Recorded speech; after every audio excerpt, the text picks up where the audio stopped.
Ready.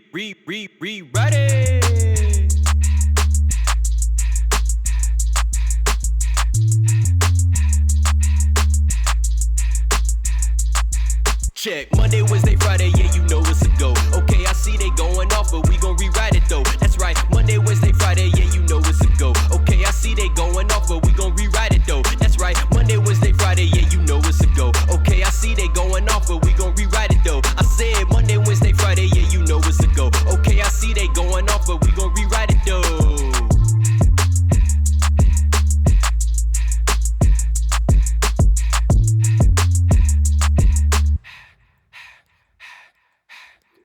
Ladies and gentlemen, welcome to another edition of the Rewriters Room. We are the men with the pen. We are very excited to be here with you today in a pretty exciting time for the WWE. This is the boy Armand. Today you can refer to me as Stimulus Check Sadler, aka PPP Poppy, because we're talking about all the money. You guys will understand it more as we get into it, but I'm very happy to be here with my guys. How y'all feeling, fellas? What's good? What's good? It's CC, the best rapper and producer in the whole wide world. God body, because I consume healthy products and do towel curls. Benevolent service to the earth, a philanthropist, and every phrase that I say is a gem like amethyst. You could put any nigga next to me, and dope ass women gonna look at him like, whose man's is this? I may talk a lot, but I only got one thing to say: love yourself. Keep going. You are the world, so give all you can. Take care of your body, your people, and your land. Where my motherfucking 100 grand Chan at? Oh man, that was fire. That's new, isn't it? Like that. What's going on, y'all? Recently formed new faction, Mid-Card Mafia. We are getting our just desserts. We're doing what Retribution couldn't do. So please show respect to us. We are here. We don't want a lot. We don't need a title shot that often, but we do want our place on the pay-per-view, preferably right before the women's title match. That's where we like to have our multi-man matches. So look out for us. It's six-pack challenge season. SummerSlam's right around the corner. We're probably gonna get one of those, maybe a ladder match, maybe a something, but there's definitely gonna be a Smossy match. So I'm looking forward to that with the crowd, something to pop them off, some cool spots. So it's a good time to be back at wrestling. That's facts. That is the energy. As you all know, we are a part of the A Show RNC network. If you are not subscribed to the Patreon, we've given you many reasons to, but we got to talk about Invasion Diaries by Meals that he is doing every single week. The Invasion Diaries. I didn't experience the Invasion live. I haven't seen a lot of it, but just listening to this podcast every week, it's made me want to go back and really watch everything through to really understand and experience what Meals is talking about. But just the analysis and the commentary alone with guests like J5, Carlos, Mark, Amp, some other guests I can't think of right now. It's been a really, really exciting time to listen to that podcast. Very interesting podcast, and got to give Meals his flowers. So on top of bonus content from us, bonus content from the A Show, the War Report, spot callers, random episodes talking about WWE 2K22, talking about E3, like we got it all for you on the A Show Patreon, and you don't got to pay that much to get a lot. You put in a little to get a lot. Plant the seed, and then the plant grows into something beautiful and gives you some fruit. That's what we do on the A Show. We planting these seeds for y'all. So make sure you tap into that Patreon. But we're going to jump right into this pre-write because we got a lot to cover for you all. So pre-write, current storylines, things that we like in the WWE. Chan, we're going to start with you. What you feeling? I think you're on mute. I got a couple things. I looked at the document, got inspired, how that just goes. So the first thing is that, like, obviously with the Bayley injury, very sad. Never want to see anyone hurt. Like, one of the true people, like, I mean, it's talked about many times, so I have to go, but like during the pandemic, one of the pandemic all-stars, ding ding, hello, we're here for it. With her being injured, Liv Morgan was placed into the Money in the Bank match. It's just looking at the field, it feels like we might finally make it happen. Like the people claiming for Liv Morgan to be up, like, I feel like this might be her shot. Cause like you look at the match, Alexa Demonic, really, I don't see that's like giving the Fiend a briefcase. It just doesn't even make sense. Like a lot of the match I think about it is just like, how, like, does this person look with the briefcase? It's very well chronicled how often they disrespect Naomi. That's who probably should win it, but we know how that's going to go. Racism. Yeah, we know that. Nikki Cross, almost superhero. I can see it. I can see it happening. I could see her winning, but not with the superhero gimmick now. Like it just seems it's too much to do the superhero and the Money in the Bank thing at once. Like if you had done one then the other, then I would have got it. But like you just did the superhero thing, that needs to breathe before you become Miss Money in the Bank, almost superhero. Like then you're just adding way too much to it. And so I think she's gonna win. I think she may win it. I think she has some cool moves. She can work. She's not like the most technically sound like wrestler, but she does have good spots, good matches. She does, like, you could tell she like is getting better like every time she wrestles. So I think it'd be interesting having her be Money in the Bank. I don't really know. The only issue I'd have with her winning is that I don't really know if she could have a match with Bianca that would be good. Like I don't know if she could wrestle at that level yet, because like Bianca wrestles like one of the best women in the company, and I don't know if Liv could do that. So that's kind of what I'm big fan interested to see, kind of see what they do with that match. And then also my king, the modern day Maharaja, the biggest of big J's, has returned. The Indian badass, he's back. Jinder Mahal is back, ladies and gentlemen. He's gotten bigger goons, bigger flunkies. He's, the Colossus hitting immediately into a feud with Drew McIntyre. Hopefully, this is kind of Drew's send off. You did a good job. Take a L, take a couple months off, come back for Survivor Series, lead Team Raw to a resounding win, as we know you can, Drew. But yeah, I'm excited for Jinder Mahal. I love Jinder Mahal. I make no secret about that. I'll be interested to see like if he does get into like the vacated United States Championship, which still, APB out where is Sheamus? Yo, when's the last time he was on the show? It's been a few weeks. Not even like a mention, like not even like people talk. No one's talking about the U.S. title. No one's talking about Sheamus. No one's talking about anything. Not even like on Twitter. Raw is a 3-hour show, and the United States champion is not showing up, bro. Yeah. It doesn't. He make decided sense. it made more sense to fill time by having a grown ass person decide to be a superhero rather than have an actual person with a fucking championship who's been champion on top before and carried the company at some point. And like, and here's the thing: I know we need to build up for Money in Bank, so all the people that they were using to like keep him busy need to be pulled out. But the thing is, there are other people. Yeah, it's just always ridiculous when it's like the titles don't have feuds. When it's like no one wants the United States title now, like it's just not even important anymore. That's So I'm excited to kind of see these two people coming back. Not new, obviously, but like kind of getting a new fresh start, seeing what the company does with them. Because with the roster being trimmed down, which I wouldn't be surprised as we get back to touring, that does kind of fluff it back up. Because just with the wear and tear of the track, you're just going to need more people. I would be surprised if it does get more people in, but just with how thin the roster is, like you're going to need Liv to work. Like you're going to need Jinder to work. Like you just need the bodies, like you said. So I'm interested to see kind of what happens to it. Mm-hmm. Yeah, I'm actually going to piggyback off you with my pre-write because you mentioned Bayley being injured, which is a huge blow to the company, especially the SmackDown women's roster. Like when you go from Bianca to Bayley, and there's a pretty significant drop-off after that. Like Sasha's gone, we are expecting her back pretty soon. We don't know when exactly she'll be back. We have an idea of when she'll be back, but it's nothing confirmed yet. And then it's like, so without Bayley, it's like Bianca and Bayley were set to have an I Quit match at Money in the Bank. And now it's like, who's going to be an opponent? So we were all worried about that. We were concerned about that. And then some dirt sheets and spoilers came out leading into SmackDown this past Friday. And we saw that Bianca Belair's opponent next Friday, or this upcoming Friday rather, is going to be Carmella. Now, I tweeted this during SmackDown. I think we as a society have moved past the need for Carmella. She hasn't had any interesting. The most interesting she's been was when she was next to James Ellsworth, and then she won Money in the Bank, which we will talk about later. And then when she was next to R-Truth doing the dance breaks. But other than that, like, and her in-ring might have improved a bit, but it's still not that great, if good at all. Her character, like, she's this, goddess or whatever.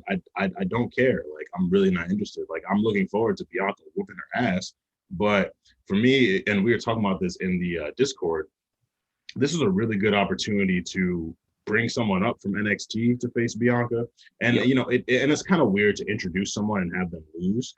But, they'll lose, but on the other hand, you're introducing them in a really big way by having this person we're bringing up from NXT and putting right into a championship match. They don't need a build. They don't need promos introducing them. They're just going to be in a championship match. I feel like that's a big deal. And even if they lose to Bianca, that's a storyline for them. It's like, I came up, I got a championship match, I lost. Now I got to work my way through the division, get back to a title match. I also thought, yo, you could bring somebody over from Raw. When's the last time Shayna Baszler got a championship match? I'll tell you, it was WrestleMania 36 when she lost to Becky Lynch. She hasn't been near the Raw Women's Championship since then. You remember that one promo in the PC where she told Asuka, yo, I want you to go on and beat whoever, and then like I'm gonna come to you. She never went to see Asuka ever. She went to the tag team division, and granted, she had a really long run with the tag titles, but besides that, like Shayna Baszler, the person that we knew her to be when she came up and bit Becky Lynch on the neck, she hasn't been anywhere near that since. She's been taking a lot of losses to random people, and she got Asuka for sure. She's getting Asuka for sure. And it's like, yo, she's talented. Like, I enjoy watching her in ring. She's one of the top women competitors in the active roster right now, but she's been nowhere near a title. And I feel like she's one of those people that they want to wait for a crowd. But I just feel like at this point, like, especially because we're very close to crowds. Like, I just bought my tickets to SmackDown in SMG September. Really excited about that. And Money in the Bank's gonna be in front of a crowd. SummerSlam's gonna be in front of a crowd. So like, crowds are coming. So giving Shayna this match, even if she lost, and then you bring her over to SmackDown through the draft, like you're setting something up there. And Bianca and Shayna have chemistry from their NXT matches. So for me, it's like hashtag anyone but Carmella. Like, you could have put anyone else in that match, and they chose Carmella. And I get it; she's a safe choice. She's there. She's not really doing anything. But I don't want to see her fighting for titles anymore. Like I didn't think she deserved it when she was facing Sasha for the title. Well, she got like 2 championship matches against Sasha. For what? What did she really do to get those? What has she done throughout her career to get that? Yeah, she was Money in the Bank. She cashed in. She beat Asuka twice. She beat Charlotte twice. But no one cares about Carmella, man. Like, she doesn't need to be in that position. So it's so interesting how stuff like just trickles into one another. Like, I remember watching a Great American Bash. And when Io won, be like, damn, like I really thought she's about to come up, but she's about to lose, and like, but now she got the tag titles and she's gonna stay in NXT. And then this happens, it's like, damn, this would have been the spot. Because if it would have been like, oh, special guest opponent, and then Io's music drops in front of a crowd, they would have lost their fucking minds. Yeah. But and it's crazy. I actually said my pre-write portion, but it's while that was a negative of the show, a positive is seeing the new faces on SmackDown. We got Tegan Nox and Shotzi Blackheart, who came and beat the tag team champions on their first nights on SmackDown. We know that Toni Storm is working dark matches, and she was promoted to becoming a SmackDown soon. We know like Bronson Reed and Karrion Kross have been working dark matches, and it seems like like they're really about to take a lot of the top NXT talent and bring them up to the rosters, and the rosters really need it. Like, we just talked about how Raw is a 3-hour show and we're not seeing the United States champion. We're seeing the same people every week. Like, we need some new faces, even if it's just 5-minute matches. Like, we just need to see new things going on and the company kind of taking things a different direction. So watching SmackDown and seeing Nox and Shotzi come out, and, it's like Shotzi and Nox to me is better than Shotzi and Ember. So seeing them do that on the main roster is pretty damn dope. This is like a negative with Carmella versus Bianca, but a positive in that we know there are new faces that are here and they're going to be in those positions eventually. CC? Yeah, no, I agree. And just one quick little note. I remember when I first noticed in Ember Moon back in NXT, I was like, this is right or whatever. I don't think it's coincidence that you felt that way. I think there's probably people in the office who felt the same way or whatever. And it's just like Ember is more NXT because like Ember really embodies like that indie wrestling kind of like spirit. Like, you can just see it in her, like the way she is or whatever. But with Tegan and Shotzi, they can do the part where it can go to a little bit wider of a crowd. For me, what I'm looking at right now, I mean, Black Power, baby. My man Ricochet back in the picture. Come on, nigga went out, got him some nice Levi's and whatever. He said, we're not going to do the cute shit no more, my nigga. I'm showing up with a jacket, 8,000 abs and motherfucking Levi's. This is how we getting it rocking out here. Like, here's the thing. For a long ass time, we was talking about, remember, what was it? It was like a 1.5 year run where they just like made Ricochet do fucking squash matches.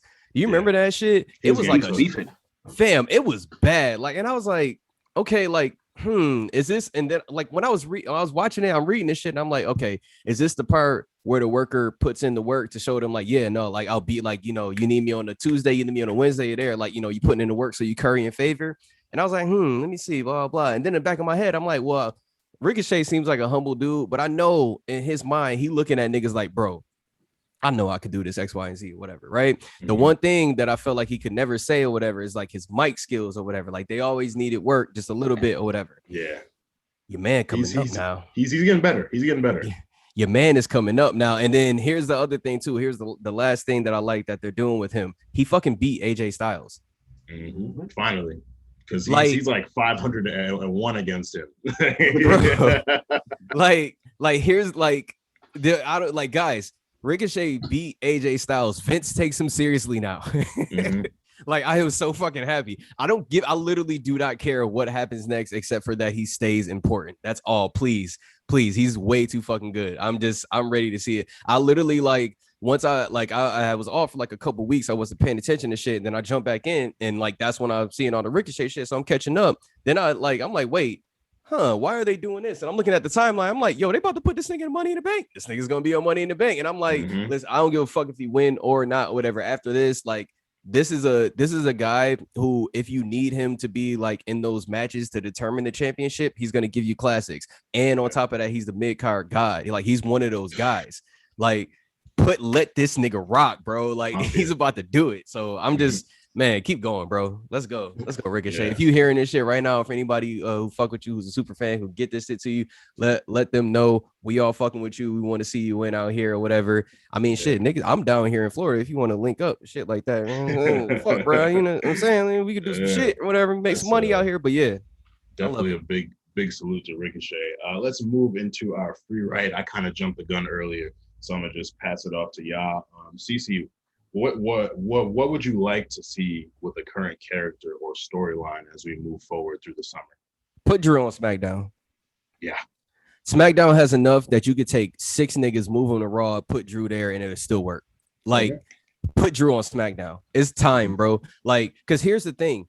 Like, one of the greatest things about wrestling back in the day, and Chris Jericho just had his shit with Stone Cold or whatever. They talked about this. How there was like a summer where they had like a series, right? And they go out there, and he was saying they go out there with nothing, like, and they was just freestyling or whatever, but they knew how each other liked to work, so they could play, and they knew like, oh, this is your thing, so I'm gonna lead you into that, and this is your thing, I'm gonna lead you into that, and they could play off each other. But the reason why it worked is because Chris could fucking talk and Steve Austin can talk or whatever. Mm-hmm. Drew can fucking talk. Who the fuck is he talking against? Like, Bobby can't talk. Like, MVP has been great for Bobby, but for me, to be honest, Bobby Lashley as champion is starting to get fucking stale to me. This shit is getting boring, and then Drew chasing after it is starting to get boring too. And then when you think about it, I'm like, all right, let's fast forward. They gonna give Drew the shit back, right? Okay, who the fuck is he gonna talk to after that? And I'm looking at the landscape and shit like everybody. That. Bro, I'm like, you can't even have niggas talking to him because first of all, he shouldn't be in that fucking locker room anymore after he was challenging everybody, went through the locker room, started beating niggas' ass, stood up to like Braun Strowman to the point where he was about to punch him in the face and shit like that. Like, he's walking around here crazy. The fact that he's just not getting touched is stupid. Like, storyline wise, this shit don't make sense. You telling me it's all these tough motherfuckers in here, but you just had this one nigga walk through and nobody could say shit to him, and he just beat 3 niggas' ass in front of everybody, and ain't nobody gonna do shit. Word. And on top of that, he's a really good talker on the mic or whatever. So once he gets that belt back or whatever, who the fuck you gonna have him going back and forth with? Like, I've heard Drew like say some fire shit only for the other person to be like, yeah, Drew, I don't think that's gonna happen. And it's just like, yo, it's like, imagine if The Rock had to do this shit by himself, like, which he has done sometimes, whatever, because he's that good. But like The Rock and Chris Jericho, like, come on, classics. Like, even like, it's just like The Rock and Vince, like, you know, he has The Rock and Triple H, like, mouthpiece to mouthpiece. Like, Drew needs to go to SmackDown. Now, the reason why I say that is because Roman talking better than Drew right now, and Drew is kind of getting stuck. Like, I can see where Drew is. Like, I don't think his sword is being sharpened right now or whatever. Like, as far as like his game, his wrestling, as far as wrestling, yeah, because he, you know, as long as you're in a ring, you're gonna work on your game. As far as talking, this nigga has nobody to spar with. Yeah, put him on SmackDown. There's plenty talkers over there. You got Kevin, Roman, literally everyone on SmackDown is a talker, fam. Like, put this nigga on SmackDown, bro. And he literally, bruh. I would love a Drew Big E match, bro. Give me Drew and Apollo. I want to see that shit. Like, I want to see like with the like going. Let me see Drew go for the IC title off of Apollo just cause of some shit. Like maybe his first night. Yeah, have Drew stay on the championship level by doing that. Have him come out and challenge Apollo first night or whatever. You know, some shit like that. Obviously, Scotland versus Nigeria.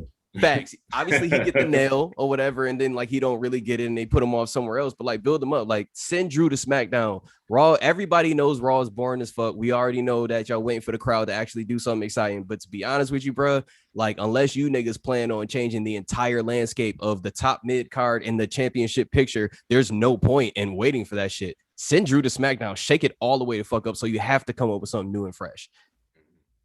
But that's my shit. That's just me. Hey, you spitting. I ain't got shit to say. Chan, what would you like to see with a current character or storyline?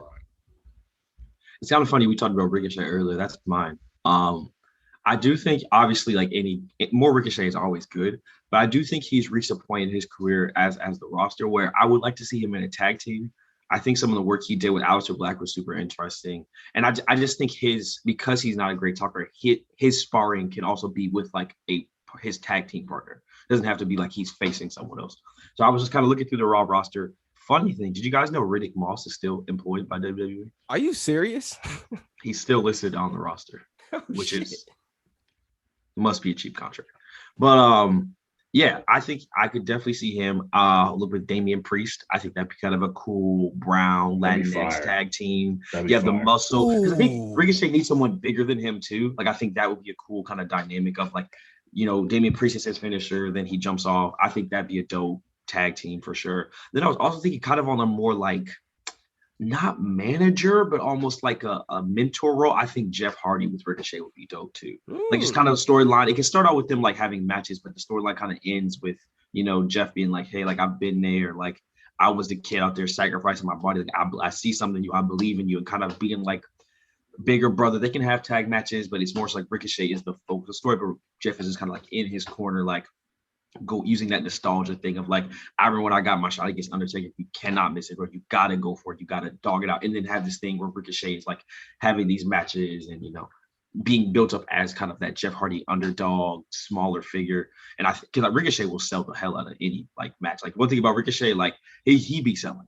Right. And so I think he could have a really good build as an underdog, you know, facing some of these bigger guys, whether it be, you know, it could be Sheamus for the US title. I mean, he's not gonna beat Bobby, but it could be interesting that kind of storyline with him facing Bobby. So I just think Ricochet with a partner, he's like, I sounds bad, but like for whatever reason, Ricochet is like such a cool wrestler, but like not a cool person. Like his like character doesn't convey like suaveness. So I think him with a female manager, that would be kind of odd.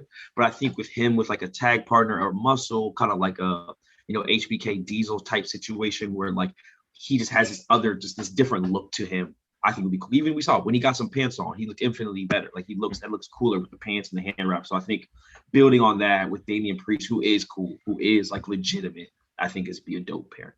Bro, Channing, this has to happen now. Because here's the thing, like Damian doesn't have like a path to like he came in solo, so it's like fine or whatever, but he doesn't have a path to like everybody has like this moment or whatever in their career where there's like this one story is like how they kind of got to that level where it's just like, all right, we're going to keep considering this guy for championships kind of thing. Right. Fam, you pair Ricochet and Damian together, or whatever, have them do a little bit of a run, but have them break up and put on a fucking classic at one of these PPVs or whatever. Boom. They both go off solo and then do their own shit. Boom. Right there. That's easy money. That's easy ass money. Yeah. You could turn him heel a little bit, give Ricochet a little more edge. Because right now he's like, even when he tries to be like slick or like badass, it's still very babyface, very white. Exactly. So like Ricochet got to go bad. He got it and that's the thing too. I think that's why it would work too, because Damian Priest already looked more like kind of more to the sinister kind of area than him with the whole rock star shit, and everything that he kind of do, like fire and all that shit, whatever. So what you could have happen is like it just be a total fucking surprise. Like everybody would think at some point, once it starts to get to that point where people are starting to feel it, where it's just like, all right, are they going to break these guys up, blah, blah, blah.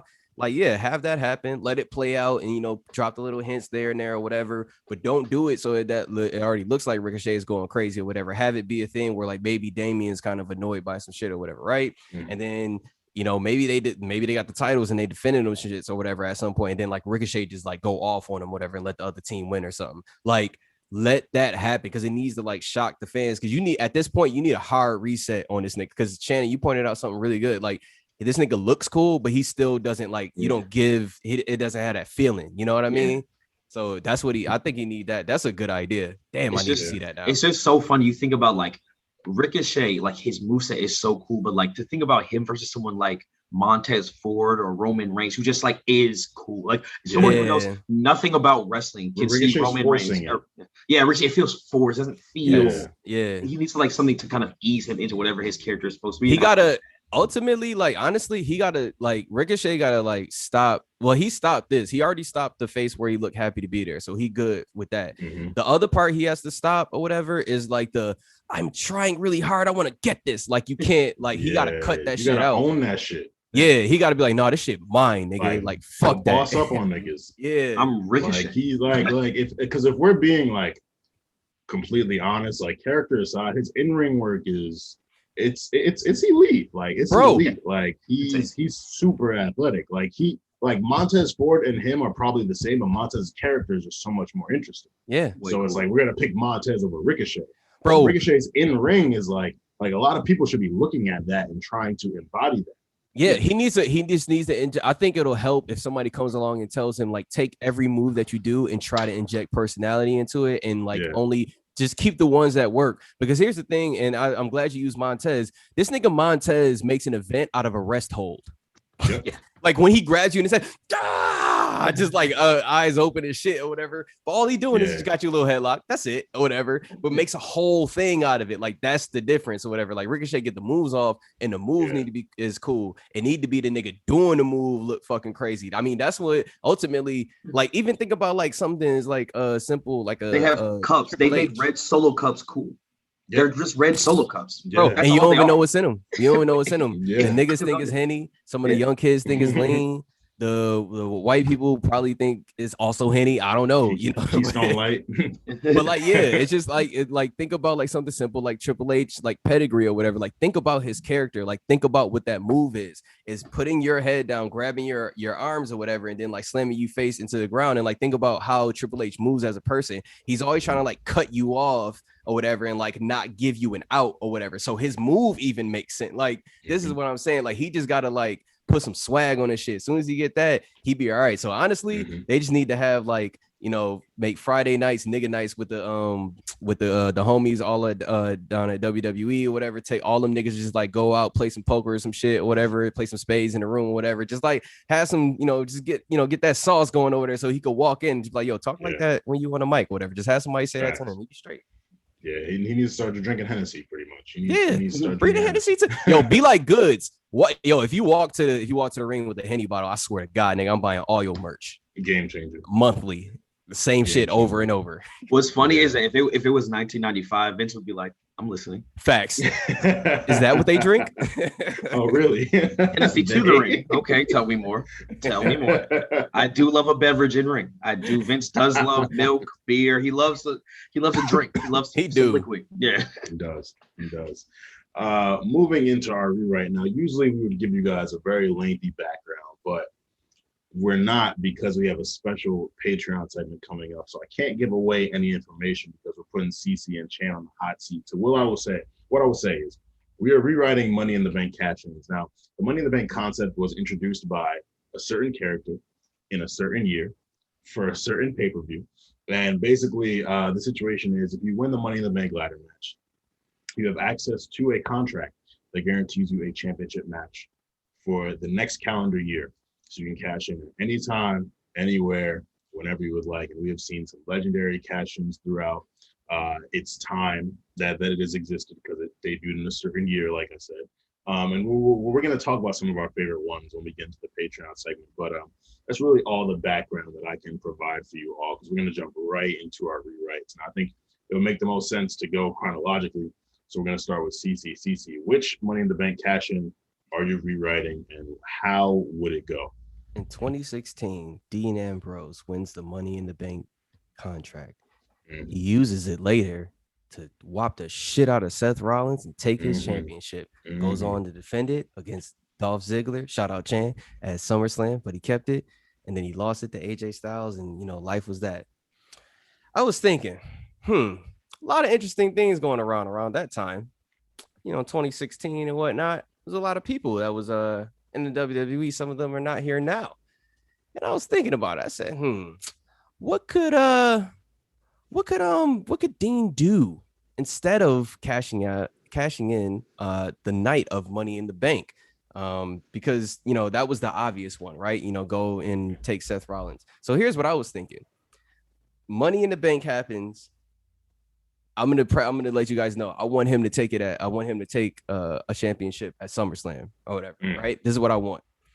From Money in the Bank to SummerSlam, including the night of Money in the Bank, Dean just fucking trolls Seth with taking the championship or whatever. And like this kind of like goes on for a while or whatever. But like at some point, like before that or whatever, like unbeknownst to like everyone that was going on, like let's just say like on a random like regular live show or whatever, like Seth just like loses his title or whatever, and then like he goes on to like kind of like go what he was normally doing or whatever. Whoever gets the title I don't really give a shit or whatever. Dean like basically just trolls the WWE World Championship person or whatever who has that shit for like up until like SummerSlam and shit like that, and he's just trolling them. So what is happening is like the way I'm seeing this is like the person will have matches in the middle of the match, Dean music just start or whatever, and then like maybe he's sitting on the sideline with the suitcase and it looked like he about to walk up, and how like this nigga John Moxley, the thing about Dean is like he was such a good like facial actor that he could do that thing where he like walks up and he's like, he's about to do it, and he's just like, he has that face or whatever, like he's like, yeah, I'm gonna get it, and then he just like turns, he's like, I don't think so. He just goes like, he just leaves, like walks through the crowd or whatever, and he does this shit a few times or whatever, and then like he kind of stops maybe like 2 months before or whatever. And then like you kind of stop seeing on TV for a little bit. Then he jumps on like again in like the background, doesn't really have any matches or whatever. And like, like the fans are wondering or whatever. One of the people in the back with the mic asked him, they're like, Dean, like, when are you gonna like cash this in? Do you have any plans or whatever? We haven't seen you for a while. You did it, you hesitated these times. Like, what's going on? Is this like the lunatic fringe? Do you not have a plan? Are you just being crazy or whatever? And then he just like looks at him like the person asked like 8 questions, right? And he just looks at him. He just goes, yeah. And then that's just it. And then SummerSlam comes or whatever. This amazing match or whatever. We have the inaugural WWE Universal Championship.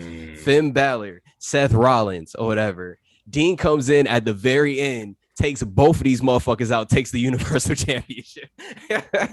That's my motherfucking rewrite. And it would be so funny because all of the fans who loved Finn would immediately hate him, but those are the same kind of people who really love Dean. And he also beat Seth too, who they also hate. So it puts him in that middle position, and now you can run the 3 of them around that title for a minute.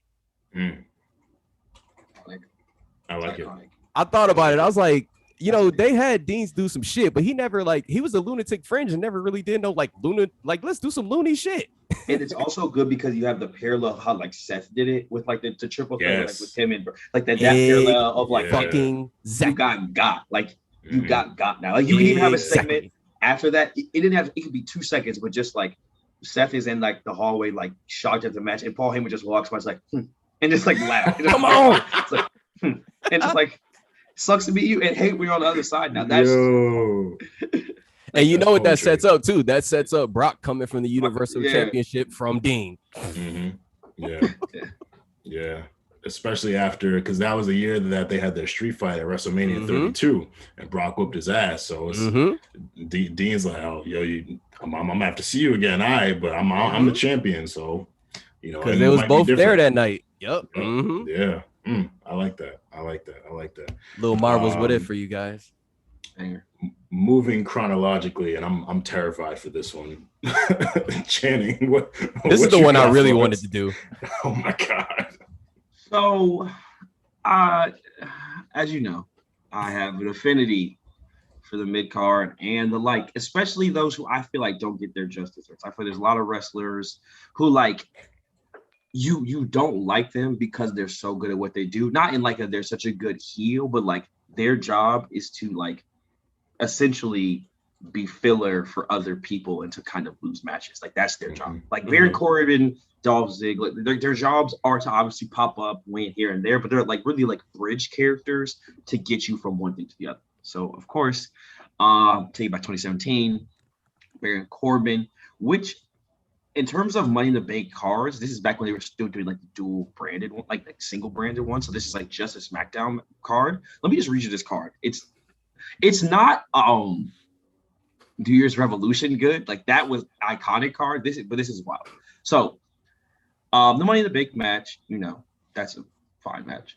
But the other matches that year, let me pull it up real quick. My God. I thought I had it. Shit, sorry.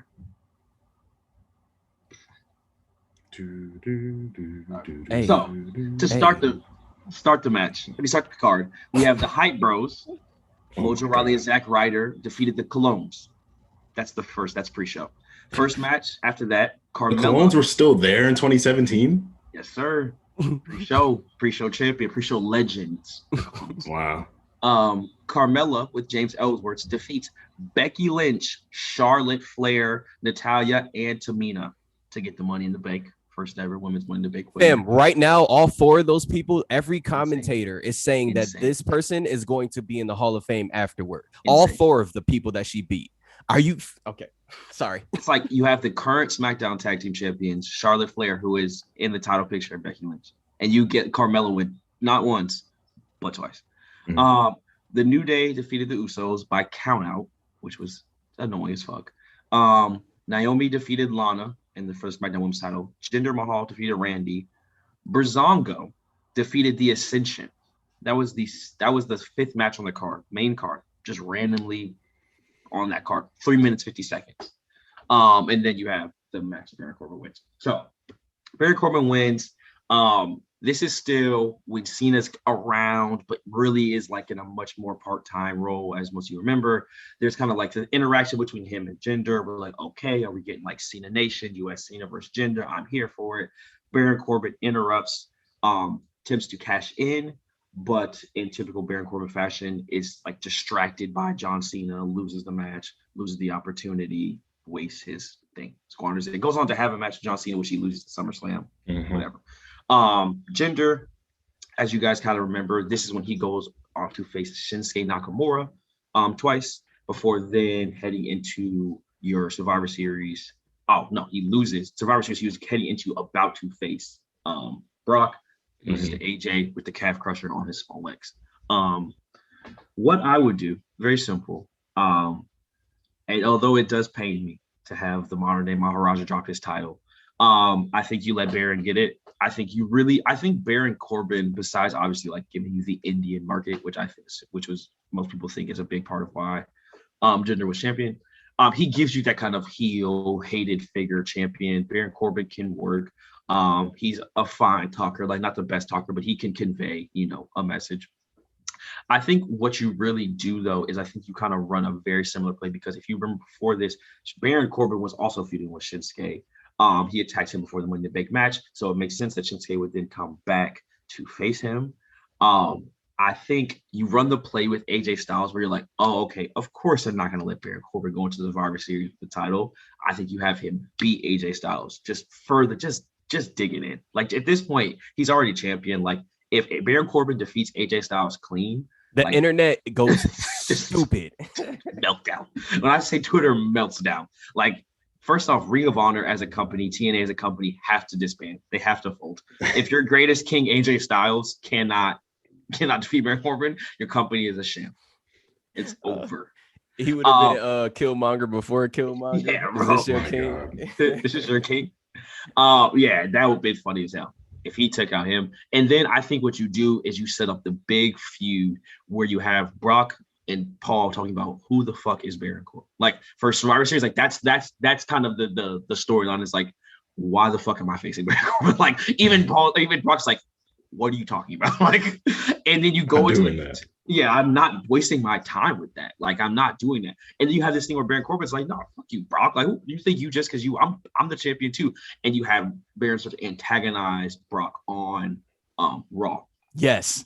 not necessarily like physically jumping him, but just like No, I having, know like, exactly what you mean. people get to him, having like his shit not be right. Because Baron Corbin, obviously, I can't beat up Brock Lesnar. Like Brock Lesnar's just too big, and also Baron Corbin's not small enough where like him like sneaking up on Brock is not like you're. He's Baron Corbin's also like 6'5", like he's still big. Like he's also a strategic wrestler too. Like he's thinking like, okay, what's the path of least resistance to to win it? Yeah, right. And so I think what you do is you get Baron a couple flunkies that make their debut at Survivor Series, and then you have him. I'm not gonna say who do you think he's gonna be? I want to hear it. I'm just excited. Oh, I think you have someone like Shelton Benjamin do it. I think it works best you have Shelton Benjamin do it. I think you have Shelton Benjamin like kind of just be like around, like, hey Brock, like I'm happy for you, and then he just turns on him, turns on him right at the match, like fucks him over, and then Baron Corbin wins the Survivor Series. And I think that's what you have Baron Corbin get a clean win over Brock Lesnar. And now, this is what sends Brock to AEW. The payout is large. The payout would be large. I would give Brock does not show up to lose. I hear it. But I think with you involve his friend Shelton, you kind of give Shelton a good look on the big stage. It's good for business. Because I do think, though, Brock, one thing we also know, he only wrestles people he respects. And Baron Corbin having like the NFL thing, having the amateur boxing thing, I do think there is a level of like, okay, this guy's an athlete. Like I can really have a match with him. Like it might not be, he's not the favorite character, but like people don't really like me either. Like I'm Brock Lesnar. Like who gives a fuck? And I think you might be able to get them on that kind of, MAGA alt-right accord. And so I think you have someone like Shelton Benjamin or someone from Brock's past come and interrupt the match. He wins Survivor Series, booed parade. And then you can have him lose to, AJ Styles something after that. But I think the big thing you want is you establish Baron Corbin, because all you need is the one-time world champion moniker. Like former world champion, once you have it on you, it's always on you. Yeah. And I think establishing Baron Corbin is like, oh, and obviously Baron Corbin's going to just talk about it forever. He's going to be like, look what he did with the King shit. Like, yeah. I pinned Brock Lesnar. I beat Brock Lesnar. Like he will always have that. And I'm just a big fan of whenever you have characters, having them have these like tentpole things of like, I did this. Exactly. I have this accomplishment. Like you can never take it away from me. It's something I can always kind of go back to. And so that's what I think. You just set up also Shelton Benjamin's redemption, because he was Shelton Benjamin. This would be the next time, the second time that he's in kind of like a faction with a championship level wrestler or whatever. But this time he goes, and because he's with Baron Corbin, you can have Shelton turn on him to like maybe help him like lose the championship to AJ or whatever. And then like it's like Shelton's like, nah, dude, like I've played the number 2 this whole time. It's my time now. Come on, man. And then Shannon, you a god. This is some I wish I would have seen the shit. I know Marvel got the what if. They need to do a never mind. I ain't gonna say nothing if I lose some money. Hold on. Yeah, you get $1 million. That's $1 million idea right there. For my rewrite, I'm taking it to 2019. Now, I don't know if you all remember, but 2019 Money in the Bank, we saw Bayley win, and she catched him that night. But we also saw a man come in at the very end of the match while Ali is up on the ladder about to grab the briefcase and grab the glory, and then he hears the dun, dun, dun, dun, dun, dun, dun, dun, and he just looks completely shocked. And he could have still grabbed the briefcase before Brock got there, but it was just the shock of like, oh shit, Brock Lesnar's here. And the thing about it was Sami Zayn was supposed to be in the match. Braun Strowman takes him out. So it's a 7-man match, and there's supposed to be 8 guys in the match. So Brock comes in at the end, shocks Ali, throws him off the ladder, grabs the briefcase. We get that iconic picture of him sitting on top of the ladder with the briefcase, just laughing at everyone like, yeah, I thought I was done after Seth beat me, and here I am back again. Like, you couldn't live with your failure, and where did that bring you? Where did that bring you? Right back to me. And this gave us one of the most entertaining runs of Brock's career, where he turned the briefcase into a big Bluetooth speaker, and he's running around having a Brock party. He's toying with Seth and Kofi, playing their entrance music, dancing. Brock did a fucking shuffle. I don't know what kind of shuffle that was. I don't know if he thought it was like the Cuba shuffle or something, or like surprisingly fleet-footed. Surprisingly fleet-footed. Surprisingly fleet-footed. He was looking all right. He danced better than a lot of people I know who would try to do that shit. So In reality, his cash-in occurs at Extreme Rules after Seth and Becky defeat Baron Corbin and Lacey Evans. For me, I would have held off a bit because, like, one thing Brock did so well, he was one of the most threatening Money in the Banks holders, is that he's Brock Lesnar. He doesn't need the briefcase to beat you, but you give a beast the briefcase. And he's pulling up on Raw every week with Paul, just talking shit, just like, oh, I might cash in tonight. Like, Brock didn't even know the rules of the briefcase because he's never needed it. Like, he's Brock Lesnar. He didn't know the rules. Like Brock was reading the contract. He was like, wait, I have a full year. And then he starts hitting Paul over the head with the contract. Like, why wouldn't you tell me that? Like, Paul's like, I thought you knew. He's like, I'm Brock Lesnar. Why would I need to know that? So I would hold off a bit until SummerSlam 2019. Now, SummerSlam 2019, we got a match between, in reality, it was Seth versus Brock for the title because Brock was Universal Champion. And that was because Brock cashed in the Extreme Rules. However, with Brock not doing that, I would do Brock defeating Kofi earlier because Kofi defeated Randy Orton at SummerSlam 2019. So what you do is you have Kofi versus Randy. They have a really, really good match, very physical. They're both tired. And right when it looks like Randy Orton's about to hit the RKO and win, Brock's music hits. Brock comes in. He F5s Kofi, sends him out of the ring, same way he did Braun Strowman at Crown Jewel. And then Brock and Randy, I don't know if y'all remember, SummerSlam 2016, Brock and Randy had a match that Brock won by TKO. His ass. So Brock is like, hey, Randy, you know what I'm saying? It looked like you was about to win, but this is my time. So Brock catches in, turns it into a triple threat match, F5s Randy a bunch of times, and actually makes Randy tap out to the Kimura lock. That's how he defeats Randy Orton. Because what that does is it gives Kofi a redemption type thing. It's like, I wasn't even pinned and I lost my title. Like, Kofi Mania is over now. Like, I need to fight my way back up.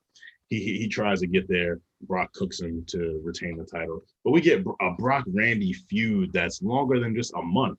We really see Randy on the mic, like, barring up, because I feel like with against Brock, like an opponent like that Randy only experienced one time, Randy's gonna step his mic skills up and really put a lot into it. Because Brock only works with people that he really respects. So I think Randy would take that like a certain way and really like put a lot of energy into it.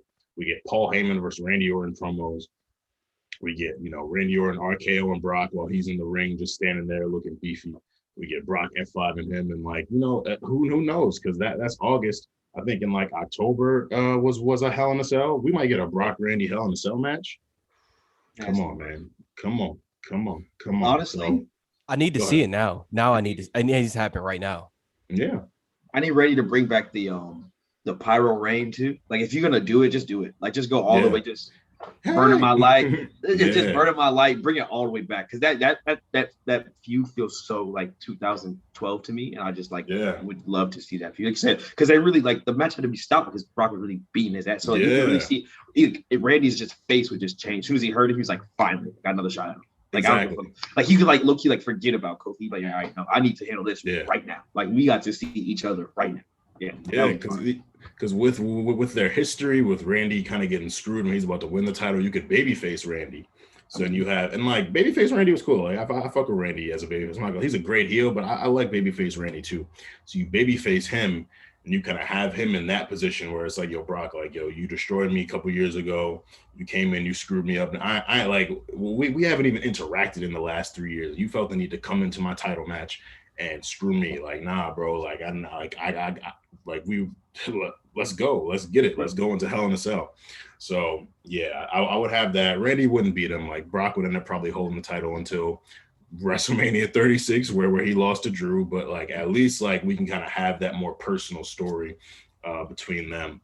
And while I loved Kofi Mania, like, his reign wasn't the best. So like you ended a couple months sooner, and Kofi's one of those characters, kind of like how we talk about Sasha Banks. She's more interesting when she's chasing.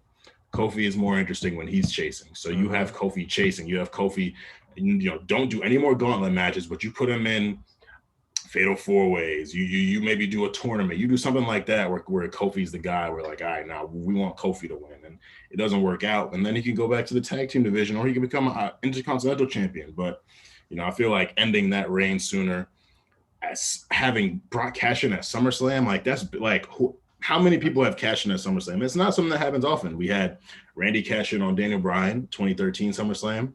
That was a good one. I can't think of any other Money in the Bank cash-ins at SummerSlam. So you have Brock Lesnar do that, like on Randy Orton.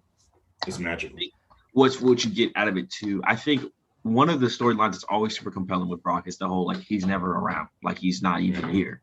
I think what gets annoying is that like the people like Roman would say it, but it's like, yeah, Roman would like, we don't really want you around either. I think Randy, you could twist it where it's like basically the things you guys think about Brock. He's this force, he's scary, he's this and that. I'm actually that every week. Like he's like, I've been doing this for 20 years. I am that. Like the way you think about Brock, I really do this every single week. Like, y'all should be scared of me. Like, and I think that could be kind of the angle of like him basically like, y'all trying to play me like I should be afraid of Brock Lesnar. Like, I'm Randy Orton. Like, are you kidding me? Like, and that could be the feud of like legacy versus like this stuff of like, yeah, I've been doing this and I will keep doing this. Like, yeah. Channing, do you know what you? Hold on, Armand. First of all, thank you, my brother, for that contribution. Y'all niggas just this has to like.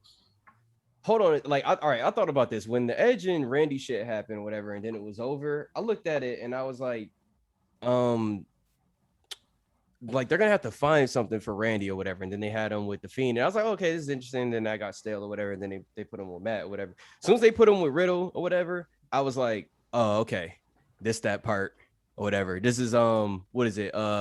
Chauncey Billups on Denver or whatever. That part. This AI on Denver. This is just the last couple rounds for the series is over. Whatever. That series finale about to come. It's a lot of season finales, but that series finale about to come around. So that's what I was starting to think, and I'm looking at him too, and I'm just like, yeah, because y'all woke now and shit, whatever, his kids, whatever, and shit like that. Like he's older or whatever. Yeah, it could be about that time. You never know, whatever. Then I thought about it, and I was like, they're gonna like, there has to be like, they had him like, punt all the legends and all that stuff. I was like, there has to be something else or whatever. And I just thought of this crazy shit. Fam, when the crowds come back, and that's probably who they say they probably saving Brock for the crowds and shit like that. I don't know what they got planned. Probably like him surprising Roman or some shit like that. That's still gonna be cool. Don't care. Like that's gonna be fire. But yeah, because Paul Heyman been tweeting about it. Paul Heyman's been tweeting like pictures of Brock. Like, yeah, but he's been getting kind of spicy. Okay, so here's the thing, fam. You have like, whatever can happen. Like Brock, like let's just bring Brock back in for the rest of 2021.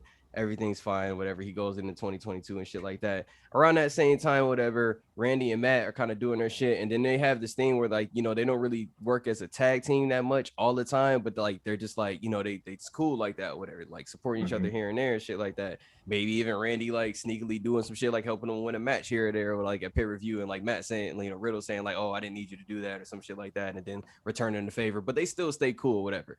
And then like, they just going, they just going about their business, just like one day or whatever, like, Riddle can't find Randy or whatever. And then like, you don't see Randy for like a month, maybe 2 months or whatever. Then like, he kind of pops up again or whatever. And he's like, bro, what happened? Where was looking all over for you, all that stuff, whatever.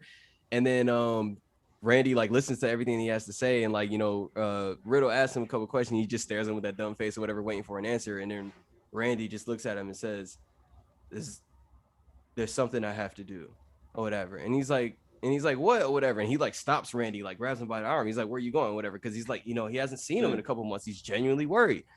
And then like Randy just looks back and says, there's one more legend to kill.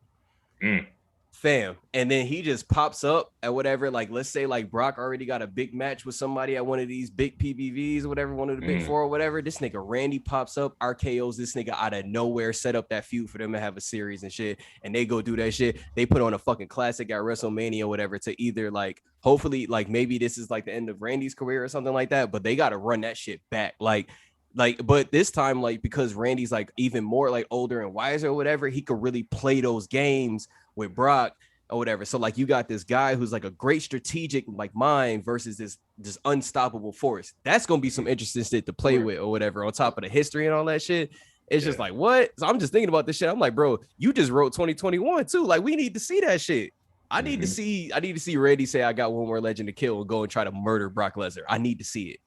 I wish there was something that Brock cared about. It sounds bad. I wish there was something that Brock cared about Because that would be really interesting angle. If the angle is it's like the flip side of what we usually get with Brock, where it's like Brock does not want to wrestle, but Randy's like, no, you need to come wrestle me. Like you need to come. Like I need you like ASAP. I mean, him just antagonizing Brock like that. Brock, exactly. Like, doing that. I don't wrestle. Like I'm done. I'm leaving y'all alone. And Randy's like, no. Like I need this, and then that kind of drives Randy. Like he said, he has to like. That's what I got to do it. Yeah, because we know Randy likes beating people's family members up. So if Brock, I was just about to say at a show or something. I would save do some content on the side. Yeah, do some content on the side. Have Randy like showing up, like, because what we need to see like Brock get personally like upset to where we look at it, we like you know when like, all right, say for example, like, you know, you walking down the street or whatever, and you see like a group of drunk people or whatever, and like one of the guys like it's like stumbling or whatever, he like leans and like breaks the window of somebody, like the back window of somebody's car. If you walking down the street, you see that, the feeling you thinking is ooh or whatever, and then what's the next thing you looking for? Whoever the fuck car that is, whatever, because you know they're gonna be like, yo, what the fuck? That's how we need to get Brock. Like we need to get him to the point where he feel like Randy did some shit to him, where we like, yo, I gotta get you. In the words of the Usos, it's just like, yo, and then the crowd just looking at it like, yo, you gonna let this nigga disrespect you like that? Like, that would be fire.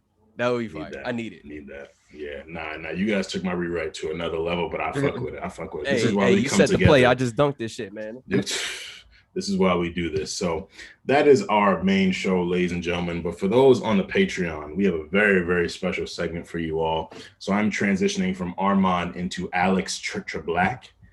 Black. I am going to be the host of Rewriters Trivia, first ever Rewriters Trivia. And you are going to learn some background and some special facts on Money in the Bank through this trivia segment. So CC, are you ready? No, but yeah, let's do it. Chan, are you ready? Really happy to be here, Steve. All right. Wonderful. So these are gonna go from easy to hard. So, you know, just really dig deep into your minds. No Googling, no Wikipedia. This is all galaxy brain. You know, usually we forecast the future, but we're taking a trip through the past up to 2021. So let's start with an easy one. This is a lob. Who introduced the Money in the Bank concept, and when did they do it? This is for 2 points. So you get an answer for saying who introduced it and then the year that they introduced it. It's Edge, because we did this. It was Edge, New Year's Revolution 2001, maybe? Incorrect. Damn. No, it's Jericho. Jericho did it on Raw. Jericho brought it up on Raw, and Edge won it. Yes, Jericho on Raw. And what year was it when he introduced it? I don't know, but I'm sure he'll tell you. I'm going to say talk about things. I'm going to say 09. Incorrect. It's a little earlier than that. 2007. Earlier than that. 04. Later than that. 05. Yes. So 16. It's the 16th Money in the Bank. God damn, bro! It don't feel like it's been that long. There's been more than that. I just told my age. This is the 16th year of it, but there's been more Money in the Bank matches than there's been years in this time. But yes, Chris Jericho introduced it to Eric Bischoff in 2005. I was gonna say Eric Bischoff. That's the one I can remember for WrestleMania 21. Now, in the inaugural Money in the Bank match, there were 6 participants, so you get 1 point for each.